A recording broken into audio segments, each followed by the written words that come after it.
The workplace violence investigation at the Port Authority of Guam involving Port Marina Manager Frankie Roslin and Port General Manager Roy Respicio is now with the Attorney General's office. AG Doug Moylan telling KUAM Wednesday night that the case has been assigned to a prosecutor for review. We asked how long the review process takes. AG Moylan replied, "Cannot say. When I spoke with Port Police, it appears further investigation may be required." By Thursday afternoon, KUAM asked the AG if his office is seeking a true bill before a grand jury. He tells us the case is currently under investigation. We received a preliminary Port Police report. As KUAM first reported, that report details a violent encounter between the two managers. Respicio alleged Roslin got angry during a one-on-one meeting and clenched his fist before repeatedly punching holes in the office door. Roslin, however, alleged throughout the entire conversation he felt threatened, intimidated, and harassed by Respicio.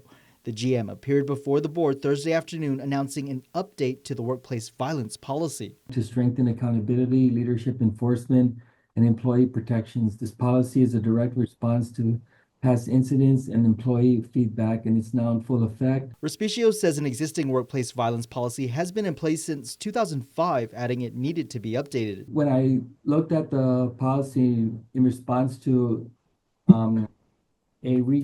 another workplace violence incident prior to the recent one, I saw that there were gaps in the policy, Madam Chair and Vice Chair and Secretary, and so we took the policy, we made our updates, we socialized it through all the division heads, all the employees had a chance.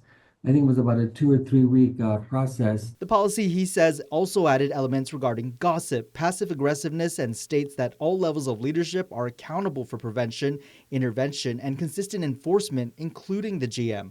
Another addition to this new policy is weapons are strictly prohibited on port property, with exceptions only for law enforcement individuals. This week, Police Chief Stephen Ignacio told the media his department had not received any reports on the investigation.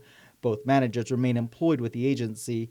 Meantime, the Ports Committee Chair Senator Jesse Lujan intends to hold an oversight hearing, but the issue could also be discussed during a public hearing set for next Tuesday for Port Board appointees.